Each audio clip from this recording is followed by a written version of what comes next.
The town of Pleasant Grove, Utah, nestled among quiet streets and towering mountains, seemed like a haven untouched by chaos. The MacNeill family was its crowning jewel. Dr. Martin MacNeill, a distinguished physician, and his wife Michele, a former beauty queen turned devoted mother, were the picture of success. Together they raised their 8 children in a sprawling, pristine home. To the outside world they were the epitome of stability and happiness. But behind closed doors the cracks were undeniable. Michele's laughter had grown quieter over the years, her once sparkling eyes now shadowed by doubt. At family gatherings, Martin's charm often masked a sense of aloofness, his sharp gaze seeming to search for something or someone beyond the walls of his perfect life. That spring, Martin began speaking enthusiastically about Michele undergoing a facelift. "You deserve to feel as beautiful as you look," he'd said with a smile that didn't quite reach his eyes. Michele hesitated. She had no need for such a procedure, yet Martin's insistence wore her down. He even offered to oversee her recovery personally, a suggestion that left Michele unsettled. "Mom, you don't have to do this if you're unsure," Alexis, their eldest daughter, had told her. Michele smiled weakly, brushing a strand of hair behind her ear.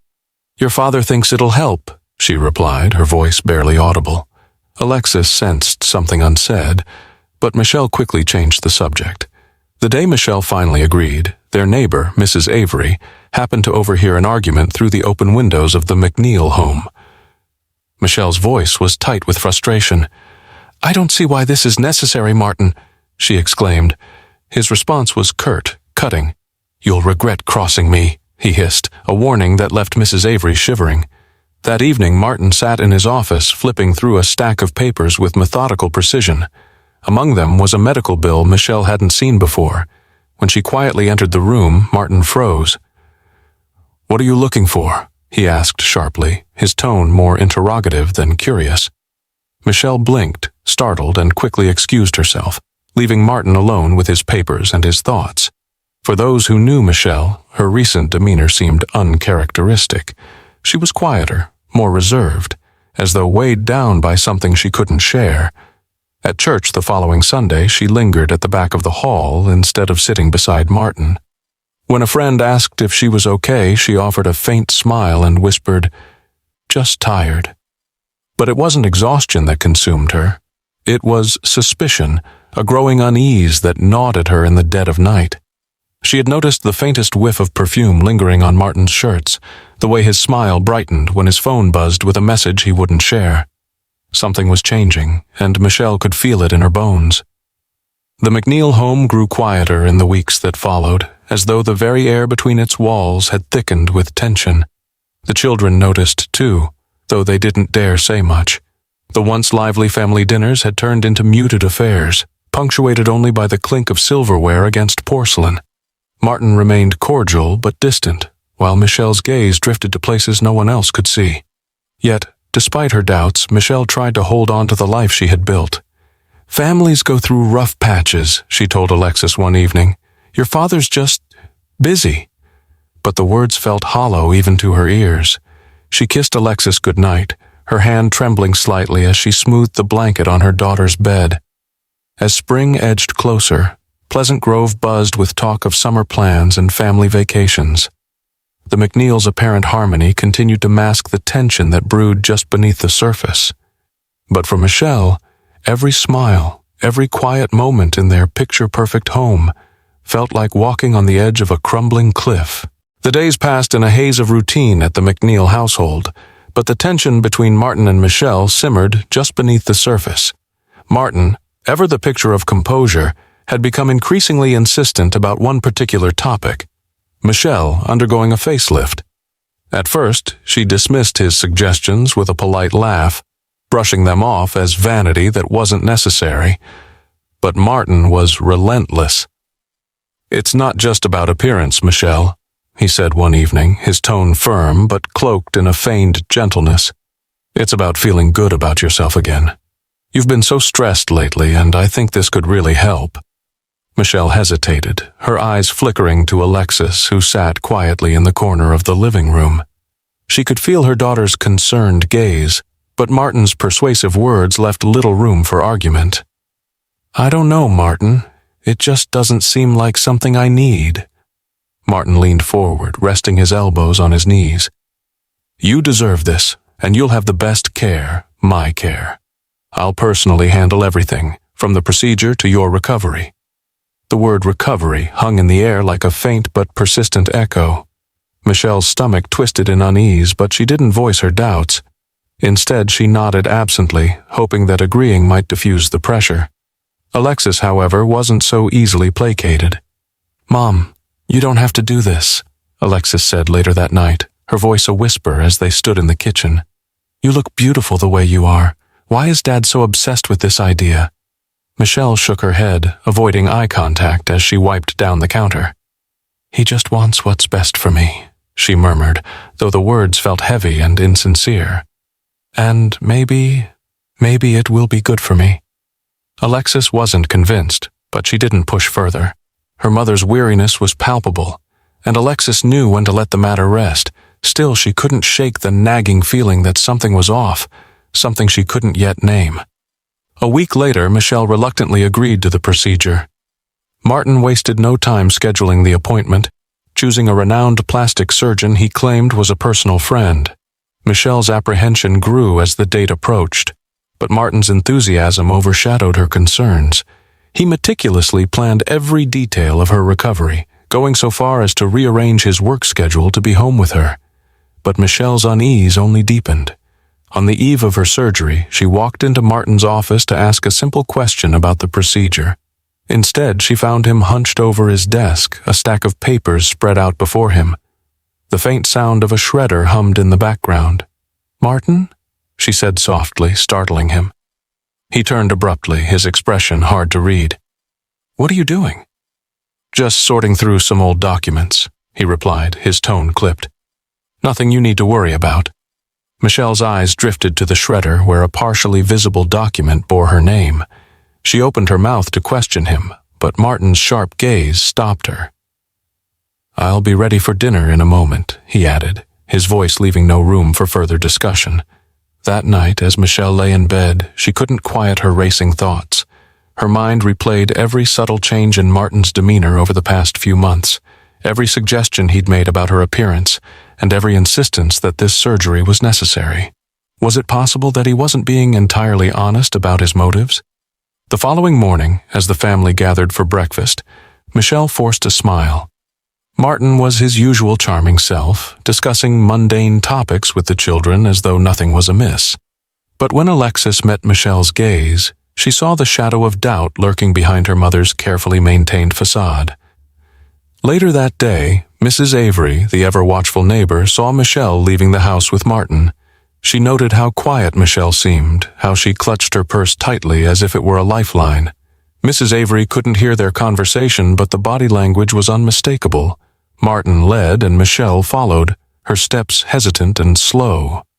What Mrs. Avery didn't know, and what Michele couldn't yet articulate, was that this procedure would set in motion a chain of events that would shatter the very foundation of their lives.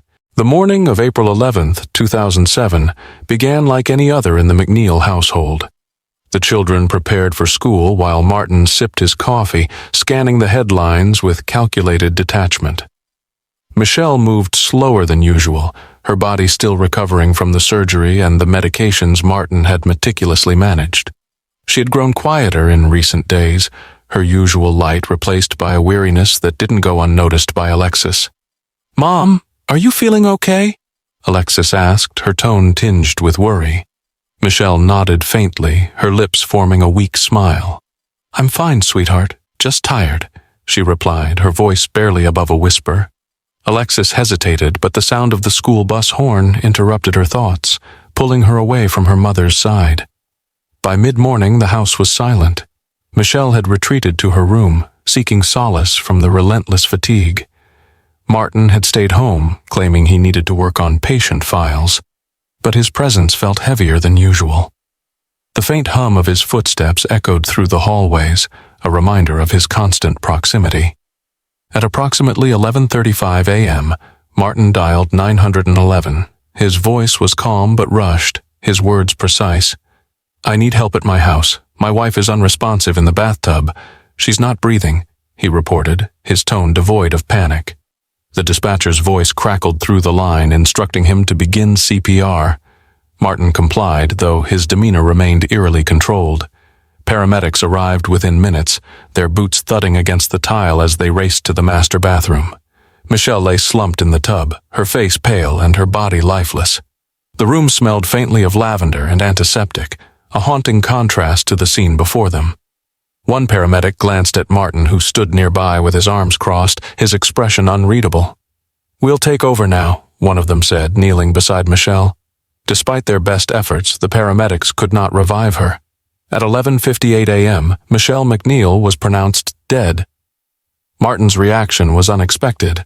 Instead of breaking down or showing visible grief, he simply nodded, his eyes fixed on some distant point.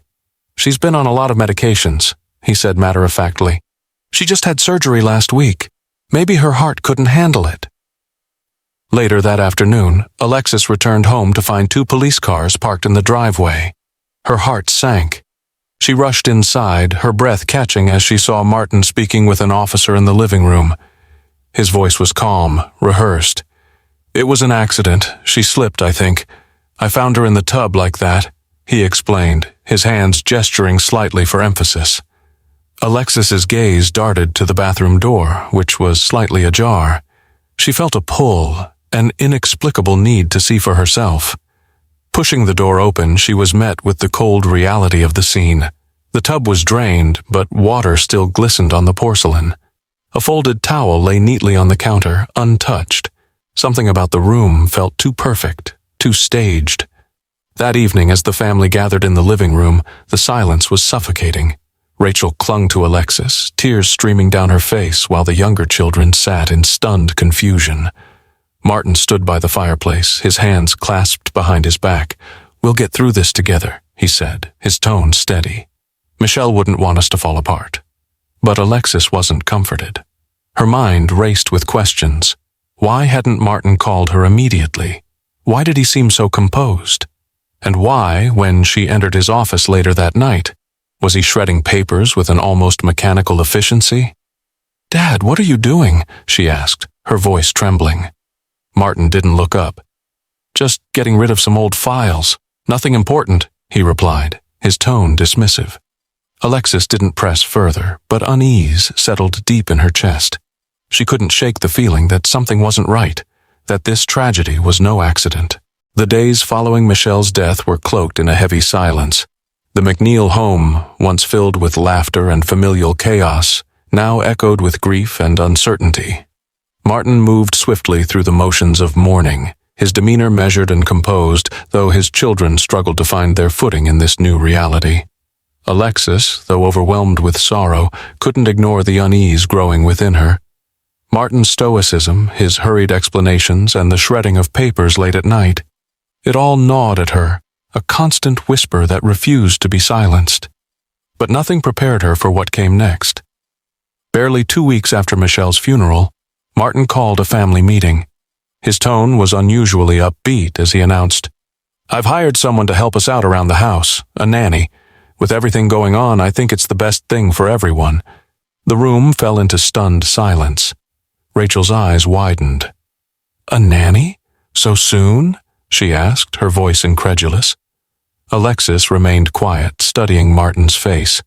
There was something unsettling in his calm delivery, a detachment that sent a shiver down her spine. The next day, Gypsy Willis arrived. She was younger than Alexis had expected, with bright eyes and an easy smile. Martin introduced her with a casual familiarity that immediately set Alexis on edge. "This is Gypsy," he said, his hand lightly resting on her shoulder. "She's going to help keep things running smoothly here." Gypsy's presence was unsettling from the start. She moved through the house with a confidence that seemed out of place, as though she already belonged there. The younger children, confused but eager for attention, quickly warmed to her. But Alexis and Rachel weren't as easily convinced. That evening, Alexis cornered Rachel in the kitchen. "Doesn't this feel off to you?" she whispered, glancing toward the living room where Gypsy sat laughing at something Martin had said. Rachel nodded, her expression grim. "Mom's not even cold in her grave, and he's bringing her in like this? It's not normal." As the days passed, Gypsy's role in the household became more pronounced. She reorganized the kitchen cabinets, redecorated the family room, and even began disciplining the younger children. Alexis watched with growing frustration, her unease mounting with every passing moment. One night, Alexis overheard a hushed conversation between Martin and Gypsy in his office. She pressed her ear to the door, straining to catch their words. "It's all clear now," Gypsy said, her tone low but steady. "No one's asking questions anymore." Martin's response was muffled, but Alexis could hear the faint edge of amusement in his voice. Her heart raced. What did Gypsy mean by all clear, and why did Martin sound so pleased? Alexis didn't sleep that night. Instead, she replayed every moment since Michele's death, piecing together the fragments of doubt and suspicion. By morning, one thing was clear. Gypsy wasn't just a nanny, and Martin wasn't just a grieving husband. Mrs. Avery, the ever-watchful neighbor, also noticed Gypsy's arrival. "She's far too comfortable there," she remarked to a friend over coffee. "It's as though she's been waiting for this opportunity." Meanwhile, Martin continued to deflect any questions about his choices, insisting that Gypsy was merely there to help. "This family needs stability," he told Alexis one afternoon when she confronted him. "Gypsy provides that. You should be grateful." Grateful was the last thing Alexis felt. Instead, she was consumed by a growing determination to uncover the truth. Her mother deserved justice, and Alexis was no longer content to sit back and let Martin dictate the narrative. As the sun set that evening, casting long shadows across the MacNeill home, Alexis sat in her room, staring at her mother's photograph. "I'll figure this out, Mom," she whispered, her voice firm despite the tears streaming down her face. "I promise." Alexis sat in the dimly lit corner of her childhood bedroom, her mother's diary open on her lap. The pages felt fragile under her fingers, as if they held the weight of everything Michele had endured. Michele's careful handwriting filled each line with mundane reflections, prayers for her children, and occasional notes about Martin. But it was one entry, scrawled hastily, that stopped Alexis cold. "I don't feel safe anymore. Martin has changed. I don't know if I can trust him." Her heart raced as the words echoed in her mind. Michele had known something was wrong. She had felt it too. Alexis closed the diary and exhaled deeply. Since Gypsy's arrival, the unease in the house had only grown. Gypsy's overfamiliarity with Martin, her sudden authority over the household, it was too much to ignore. And then there were Martin's increasingly dismissive responses whenever Alexis raised questions. She had to find answers on her own. The next morning, Alexis visited the pharmacy where Martin had filled Michele's prescriptions. The pharmacist, an older man with kind eyes, seemed startled when she introduced herself. "I'm Michele MacNeill's daughter," she said, her voice steady despite the lump in her throat. "I need to know about the medications my father picked up for her." The pharmacist hesitated. "I'm not supposed to share details," he said cautiously, "but I remember your father. He was very specific about the dosages. It struck me as odd at the time. Those were heavy prescriptions for someone just recovering from surgery." "What do you mean by heavy?" Alexis pressed. The pharmacist lowered his voice. "The sedatives he requested, combined, they'd leave anyone disoriented at best. At worst," his voice trailed off, leaving the implication hanging in the air. Alexis's stomach churned. She thanked him quickly and left, clutching the copy of the prescription list he'd reluctantly provided. Back in her car, she stared at the paper, her hands trembling. This wasn't carelessness or oversight. This was deliberate. Returning home, Alexis went straight to Michele's medicine cabinet. Most of the bottles were gone, discarded, no doubt, in Martin's frenzy of shredding and cleaning. But one small bottle remained, pushed to the back of the shelf. Its label matched the list from the pharmacist, and inside were a few remaining pills. That night, Alexis confronted Martin in the kitchen. "Why was Mom on such strong medications?" she demanded, holding up the bottle. Martin didn't flinch. "She was in pain," he replied calmly, continuing to slice an apple.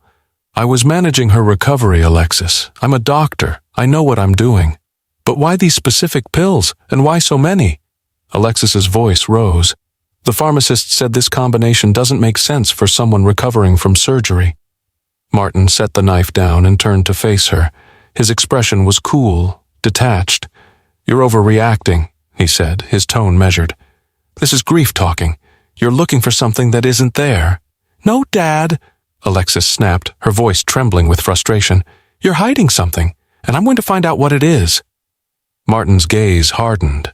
For a moment, the mask slipped, and Alexis saw a flicker of something darker, anger, maybe even fear. "You need to let this go," he said sharply, "for the sake of this family."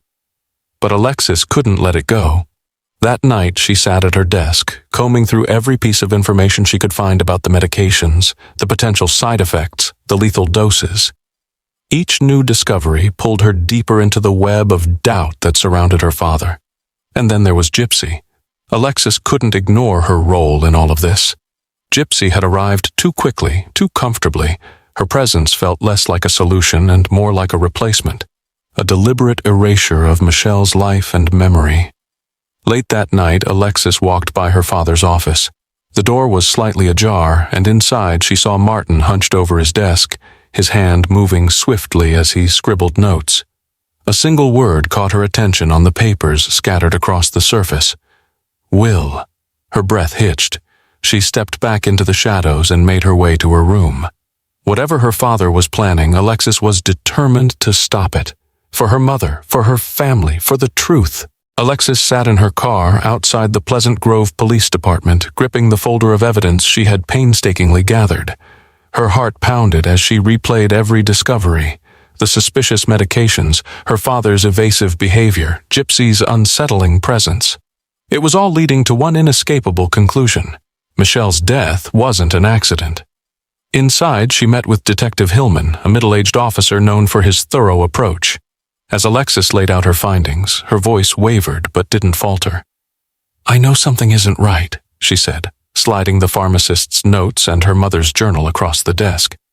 "Please, look into this." Hillman listened intently, flipping through the pages. The toxicology report was the first red flag. Michele's bloodstream had traces of powerful sedatives, levels far exceeding what would have been prescribed post-surgery. Combined with the meticulous timeline Alexis had pieced together, it painted a troubling picture. "I'll admit this raises questions," Hillman said cautiously, "but reopening a case requires more than suspicion." Alexis leaned forward, her voice firm. "Then let's find what we need. My mom deserves justice." The investigation was discreet at first, with Hillman quietly revisiting the scene.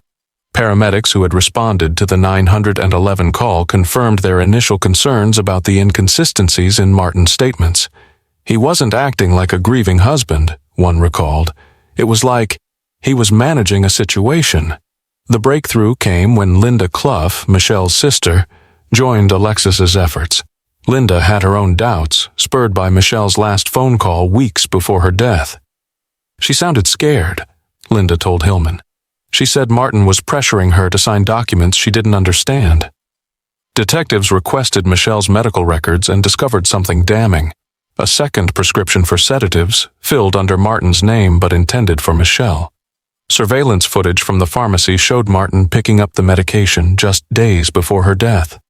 As the pieces fell into place, Gypsy Willis became a focus of the investigation. A search of public records revealed financial ties between her and Martin, including a series of money transfers shortly after Michele's passing. Detectives also uncovered a handwritten note in Martin's office, a draft of a property deed transferring Michele's assets to Gypsy. When Hillman confronted Martin, his charm remained intact, but there was a new tension in his voice. "This is absurd," Martin said, his hands resting on the desk in front of him. "I loved my wife.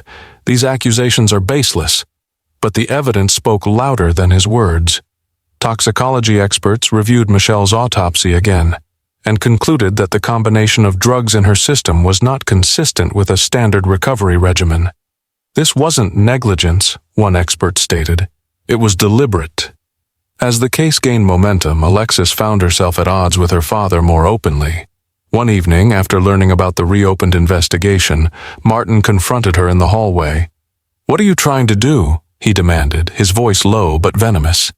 "You're tearing this family apart." Alexis stared at him, her jaw set. "No, Dad. You did that. I'm just trying to fix it." Their exchange marked a turning point. The house grew colder, more divided. Gypsy's demeanor shifted, too, from confident to cautious. She avoided Alexis's gaze and spent more time away from the home.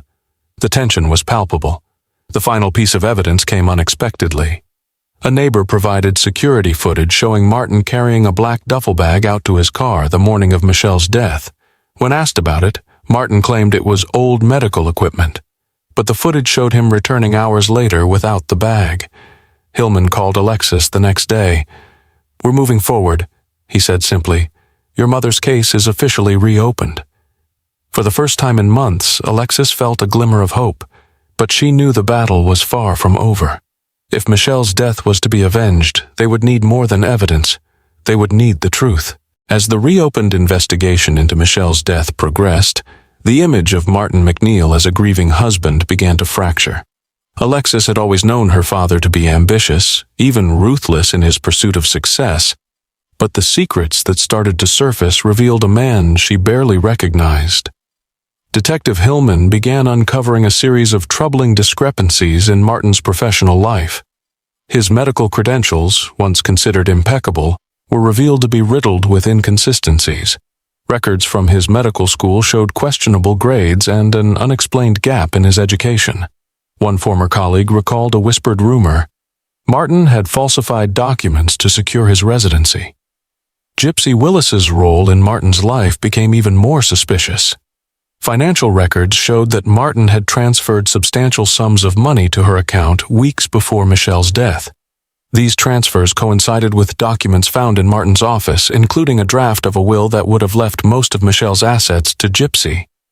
"It's not just the money," Hillman told Alexis during a private meeting. "He was planning a future with her. Michele was an obstacle." Meanwhile, Martin's demeanor at home grew increasingly erratic. He spent long hours in his office with the door locked, emerging only for brief, tense interactions with his children. Gypsy, once confident and dominant, now seemed on edge. She avoided eye contact with Alexis and Rachel, retreating to the guest room she had claimed as her own. Alexis decided to dig deeper into Gypsy's past. A simple online search revealed a string of financial troubles, including unpaid debts and a history of moving frequently. But what caught Alexis's attention most was an old photograph from Gypsy's social media.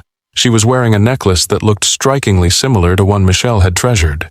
The investigation intensified when a former acquaintance of Martin came forward with a chilling story. The man who had attended medical school with Martin described him as manipulative and calculated. "He once joked about eliminating obstacles," the man said. "At the time, I thought he was just being dramatic, but now, I'm not so sure." These revelations were damning, but the most shocking discovery came from an unexpected source. A former patient of Martin's contacted the authorities after hearing about the case on the news. She claimed that Martin had once pressured her into unnecessary procedures, citing unusual medical advice that left her with lifelong complications. The more Alexis learned, the more determined she became. One evening, while searching through the attic, she found a box labeled Michele's Keepsakes. Inside were love letters Martin had written to Michele in the early years of their marriage, their tone affectionate and sincere. But tucked beneath them was a folded piece of paper that stopped Alexis cold. A note, written in Michele's handwriting, that read, "I feel like I'm being replaced." This discovery added another layer to the growing mountain of evidence. Michele had seen the signs, had felt the shift in Martin's behavior. She knew, even if she couldn't fully comprehend it, that her life was being dismantled piece by piece. When Alexis confronted Martin with the note, his reaction was as cold as she had feared. "You're grasping at straws," he said, his tone dismissive. "Your mother was emotional. She wrote things in the heat of the moment." "But you never denied it, Dad," Alexis shot back. "You never once said it wasn't true." Martin's eyes narrowed, and for a moment the carefully constructed mask slipped. "You have no idea what you're talking about," he said, his voice low and dangerous.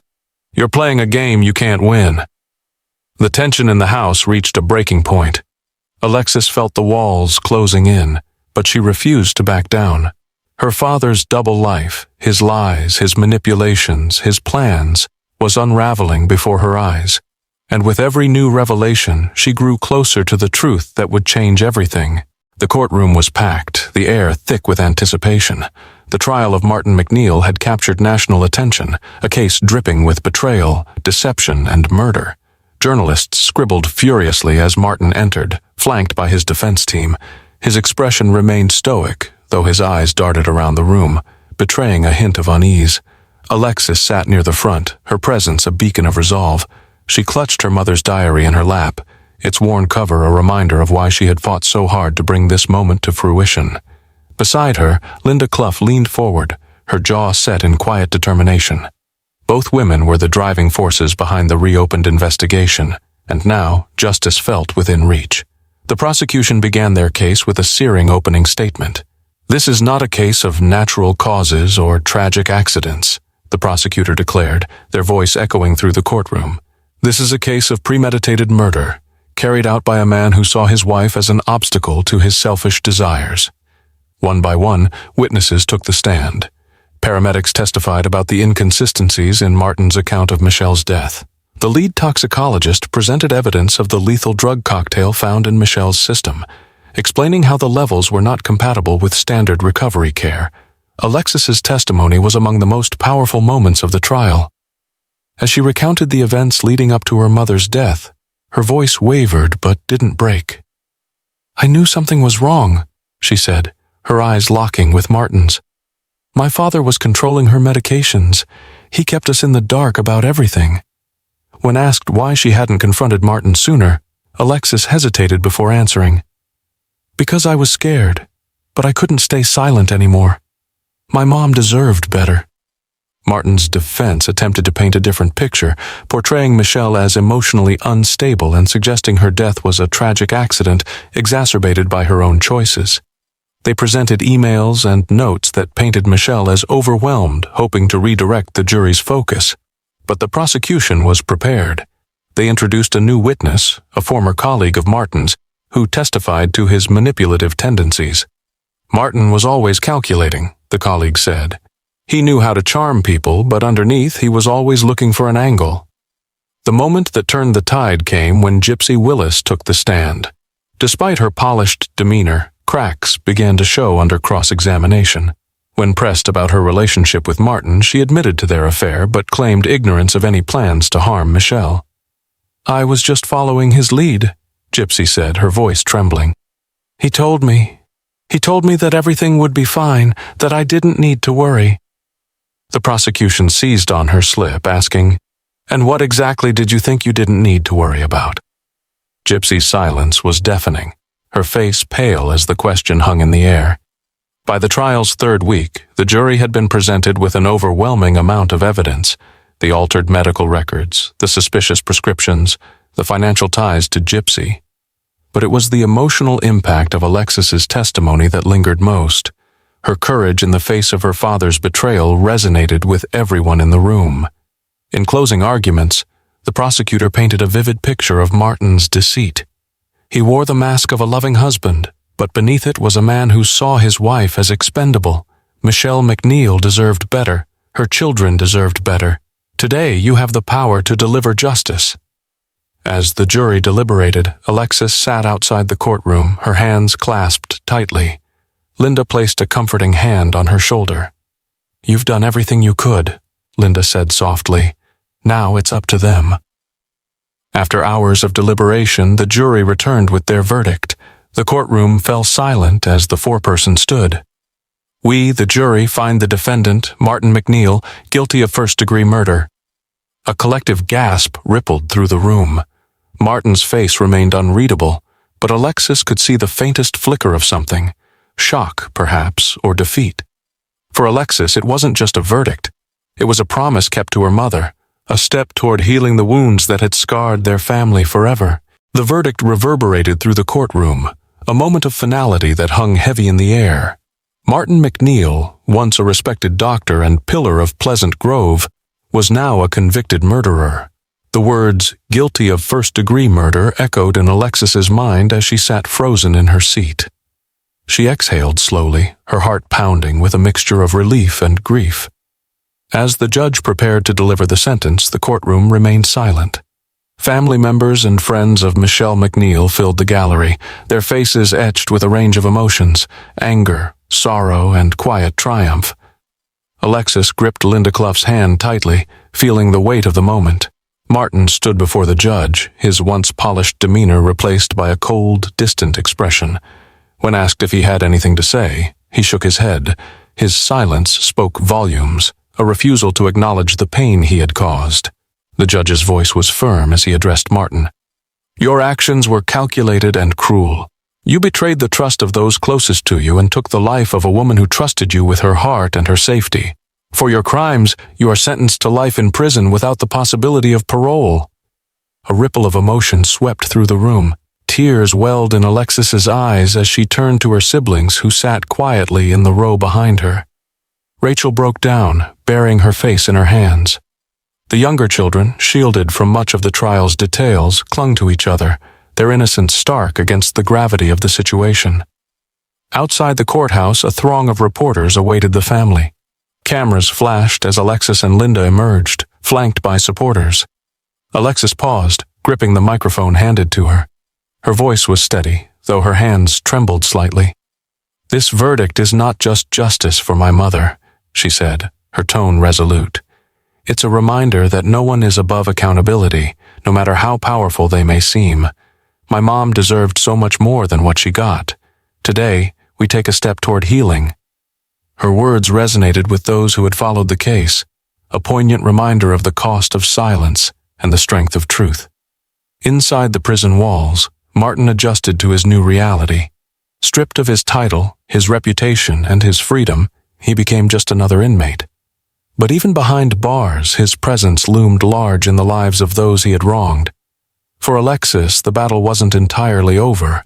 The memories of her mother's laughter, her warmth, and her unwavering love still haunted her. But with each passing day, she found solace in the knowledge that she had honored Michele's legacy by refusing to give up. Linda, too, channeled her pain into purpose.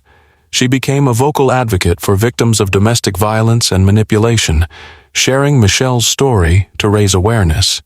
"If one life can be saved because of this," Linda said in an interview, "then Michele's death will not have been in vain." The MacNeill family began the long process of rebuilding. The house, once a symbol of a fractured life, became a sanctuary for healing. Alexis, stepping into a maternal role for her younger siblings, dedicated herself to ensuring they felt safe and loved. Years later, Alexis sat on the porch of the same house, a cup of tea in her hands. The sky was a brilliant shade of orange as the sun dipped below the mountains. She pulled out Michele's diary, running her fingers over the worn cover. Flipping to the last entry, she read the familiar words. "No matter what happens, I trust my children will find the strength to carry on. They are my greatest legacy." Tears filled Alexis's eyes as she closed the book, her heart heavy yet full. Michele's voice, though silenced, still resonated. Justice had been served and her family was moving forward, one day at a time. The verdict had been delivered, the sentence pronounced. But for the MacNeill family, the journey toward healing was only beginning. Justice for Michele offered closure, but it didn't erase the scars left by Martin's betrayal. The aftermath of the trial lingered in every corner of their lives. Alexis took on the mantle of caregiver for her younger siblings, a role thrust upon her by tragedy. Each day was a delicate balance of providing stability while processing her own grief. Rachel often joined her in the kitchen late at night, both of them seeking solace in quiet conversations and shared memories of their mother. "Mom would be so proud of you," Rachel whispered one evening, her voice cracking. "She always said you were the strongest." Linda Clough became a force for change, turning her pain into purpose. She launched a foundation in Michele's name, dedicated to supporting victims of domestic violence and raising awareness about the dangers of manipulation and coercion. Her speeches were raw, her passion undeniable. "Michele's story is not just hers," Linda declared at one event. "It's the story of countless women who trusted the wrong person. We can't save Michele, but we can save others." Meanwhile, Martin began his life behind bars. Stripped of his power and influence, he faded into the monotony of the prison system. Inmate number 48765. The name MacNeill no longer carried prestige. It was a grim reminder of his fall from grace. Yet even in confinement, Martin maintained his defiance, refusing to acknowledge his guilt or the pain he had inflicted. Gypsy Willis, too, faced the consequences of her involvement. Though her charges were lesser, her reputation was irreparably damaged. She was paroled after serving time for fraud, but the shadow of the MacNeill case followed her wherever she went. To many, she was the woman who tried to erase Michele's existence. The MacNeill children grappled with their new reality. The younger ones clung to Alexis, their innocent questions breaking her heart. "Why did Dad do it?" one of them asked, their voice trembling. Alexis searched for words, finally settling on, "Because sometimes people make choices that hurt others, but it doesn't mean we have to be like them." For Alexis, every day was a battle between grief and resilience. Michele's absence was a constant ache, but so was the memory of her warmth, her laughter, and her unwavering love. Alexis found strength in small rituals, lighting a candle by her mother's photo, revisiting Michele's favorite recipes, and rereading the diary that had become her guiding light. One evening, Alexis received a letter in the mail. The handwriting was familiar, her mother's, preserved in a forgotten envelope tucked away in a family friend's belongings. Inside was a short note, dated just weeks before Michele's death. "Alexis, if you're reading this, it means I didn't get the chance to tell you in person. I'm so proud of you. You are my light, my strength, and my greatest gift. Never doubt yourself. Love always, Mom." Tears blurred her vision as she clutched the letter to her chest. It was as though Michele had reached across time to comfort her, to remind her of the bond they shared. Alexis framed the letter and placed it on the mantel next to her mother's photo. Years later, on what would have been Michele's birthday, the family gathered at the house. They laughed, shared stories, and lit a candle in her honor. The pain hadn't disappeared, it never would, but the love Michele had instilled in her family remained unshaken, a testament to the legacy she left behind. As the evening wore on, Alexis stood on the porch, gazing at the stars. "We made it, Mom," she whispered. "We're still standing." The news came quietly, like a whisper carried on a cold wind. Martin MacNeill was dead. Alexis received the call early one morning, the officer's voice on the other end calm but firm. "He took his own life," they explained. "We found a note, but it doesn't say much." For a moment, Alexis felt nothing. No anger, no relief, just an empty silence. She hung up the phone and stared at the floor, her mind racing through the years of pain her father had caused. His death didn't erase the past, but it marked an ending she hadn't expected. The note, later shared with the family, was as cryptic as Martin himself. It read, "There are things you will never understand. I did what I thought was right." The words, devoid of apology or clarity, left more questions than answers. The media seized upon the story, reigniting public interest in the MacNeill case. Reporters speculated about Martin's final moments, while online forums buzzed with debates about his legacy. For Alexis and her family, the attention was exhausting. They had fought so hard to move forward, and now Martin's actions threatened to drag them back into the shadows of his deceit. Gypsy Willis's release from prison only added fuel to the fire. Paroled after serving her sentence for fraud, she re-emerged into a world that hadn't forgotten her role in the MacNeill saga. Public opinion remained harsh, and she struggled to rebuild her life. But for Alexis, Gypsy was no longer the focus. Her father's death had shifted the narrative, closing a chapter that had consumed her for years. As the weeks passed, Alexis found herself reflecting on what Martin's life and death meant. She visited his grave once, standing in silence as the wind rustled the trees.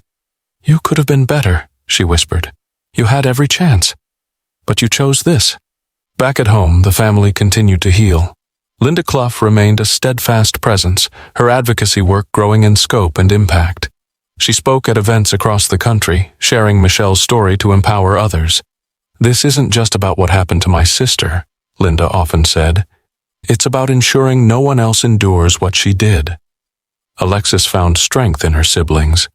The younger ones, now older and more aware, looked to her for guidance. Together they created new traditions, celebrating Michele's memory through acts of kindness and moments of joy. It was their way of reclaiming their lives from the shadow Martin had cast. One day, while organizing old boxes in the attic, Alexis discovered a hidden envelope. Inside was a photograph of Michele, her arms wrapped around a young Alexis and Rachel. On the back, in Michele's neat handwriting, were the words, "Love always wins." Alexis sat on the floor holding the photo close. For the first time in years, she felt a sense of peace, not because everything was resolved, but because she had done everything she could to honor her mother's legacy. Michele's love had endured, even through the darkest times, and it continued to guide her family forward.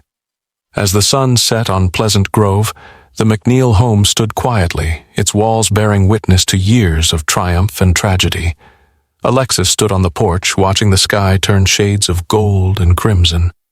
"We're still here, Mom," she said softly, her voice carrying on the breeze. "And we always will be." What do you think of Martin MacNeill and the shocking twists in this case? From which region are you watching this video? Let us know in the comments below. Don't forget to like, subscribe, and hit the notification bell for more captivating true crime stories.